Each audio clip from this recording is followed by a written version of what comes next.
Maharashtra today 24 news, सत्य परिस्थितीचा सविस्तर आढावा। गुटखा वाहतूक करणाऱ्या कारने 2 शाळकरी मुलींना उडवले। एकीची प्रकृती चिंताजनक, संतप्त नागरिकांनी कार फोडली। कारमध्ये 2.5 लाख रुपये किमतीचा प्रतिबंधित गुटखा जप्त। गुटखा माफिया संदीप भूमकर सह तिघांविरोधात बदनापूर पोलीस ठाण्यात गुन्हा दाखल।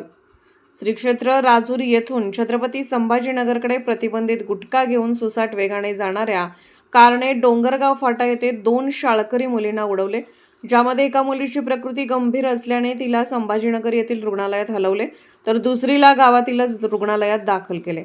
मुलींना उडवून पळ काढणाऱ्या कारला संतप्त नागरिकांनी पकडून चोप दिला, तर गुटखा माफियाने शक्कल लढवत अपघातग्रस्त कारमधील गुटखा काढून दुसऱ्या कारमध्ये टाकत असताना संतप्त नागरिकांनी कारवरच चढवून कारची तोडफोड केली आहे।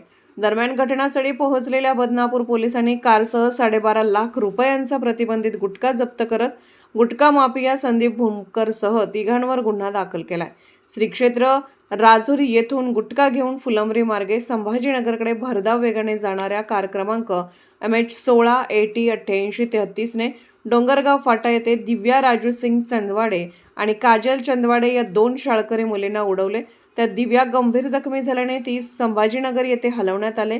अपघातग्रस्त कारमध्ये गुटखा असल्याने संतप्त नागरिकांनी कार उडवून चालकास चोप दिला। कारचा अपघात झाल्याचे कळताच गुटखा माफियाने दुसरी कार पाठवून अपघातग्रस्त कारमधील गुटखा दुसऱ्या कारमध्ये लोड करत असताना संतप्त नागरिकांनी कारवर हल्ला चढवत तोडफोड केली। घटनेची माहिती मिळताच बदनापूर पोलीस दाभोळी येथे पोहोचून अपघातग्रस्त कारमधील गुटखा घेऊन जाणाऱ्या स्कॉर्पिओ क्रमांक MH21 BF 5206 चा पाठलाग करून पकडली। पोलिसांनी स्कॉर्पिओमधून 2,49,360 रुपये किमतीचा प्रतिबंधित गुटखा जप्त।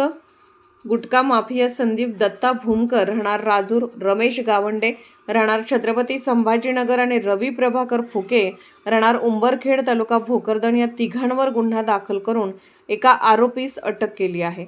महाराष्ट्र टुडे मराठीसाठी ब्युरो रिपोर्ट विलास गायकवाड, जालना।